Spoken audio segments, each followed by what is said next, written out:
పరిశుద్ధులైన యేసుక్రీస్తు నామమున మీ అందరికీ శుభోదయం.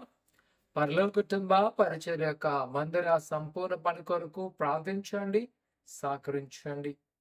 నేటి యొక్క ఆరాధన 10 గంటలకు ప్రారంభించబడుతుంది. వాహనాలు 9 గంటలకే ఉంటాయి. రావాల్సిన వారు సకాలంలో వచ్చి ఆరాధనలో పాల్గొవలసిందిగా కోరుకుంటున్నాను. నేటి యొక్క సూచన మాట రోమా పత్రిక 12వ అధ్యాయము 12వ వచనం. నిరీక్షణ గలవారే సంతోషించుచు, శ్రమయందు ఓర్పు గలవారే ప్రార్థనయందు పట్టుదల కలిగి ఉండుడి. ప్రియ సహోదరి సహోదరులారా, నేటి ఉదయకాల సమయంలో దేవుని యొక్క సన్నిధిపడుతున్న మనము ఆయన సూచన మాట ఏంటి అంట, ఆయన విషయమై మనం జాగ్రత్త వహిస్తూ నిరీక్షణ కలిగి సంతోషిస్తూ శ్రమయందు ఓర్పు కలవారే ప్రార్థన యందు పట్టుదల కలిగి ఉండి. ఒక విధంగా నేటి యొక్క ప్రోత్సాహకరము సూచన అంట, మనము మన ఆత్మీయ జీవితంలో ఉండవలసిన స్థితి రాబోతున్న కాలము ఒకవేళ కొంతమందికి ఏ విధంగానో తెలియదు. కొన్నిసార్లు అనిపిస్తుంది చాలా కష్టతరముగా ఉన్నది.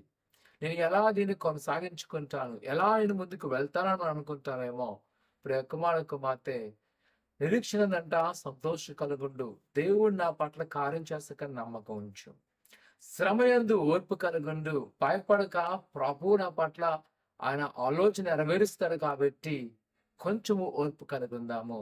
అలాగే దేవుడు మన పట్ల కార్యం చేయలాగున ప్రార్థన యందు పట్టుదల కలిగి ఉండుదాం.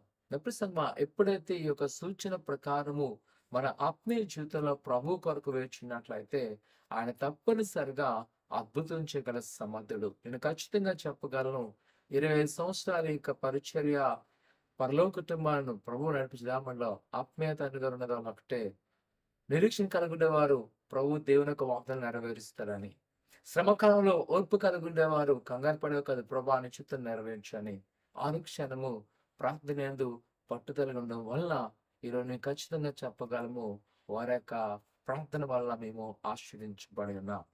కుమార కుమార్తె, ఈ సూచన మాటలు గాను అనుసరించు ప్రభుని పట్ల గొప్ప కార్యం చేయను గాక ప్రార్థన చేసుకుందాం. పరిశుద్ధుడా, దేవానికి ఉందాం. నీ బిడ్డలైన వారిని జ్ఞాపకం చేసుకోండి, మీరు దీవించండి, ఆశ్రయించండి, ఫలం పొందండి. ఎదుగోనైనా నీ సన్నిధిలో నిరీక్షణ కలిగి, శ్రమ ఓర్పు కలిగి ఆయన ప్రార్థన పడుతులకు సహాయం దయచేయమని, వారి సంతోషాన్ని సంపూర్ణత చేసి వారిని ప్రతి కొరకు సిద్ధిపరచేయమని ఏస్తున్నాం తండ్రి, ఆమేన్. త్వరగా దేవుని యొక్క సన్నిధికి వెళ్ళి ప్రభుని ఆరాధించవలసిందిగా కోరుకుంటున్నాను. దేవుడు దీవించును గాక. ఆమేన్.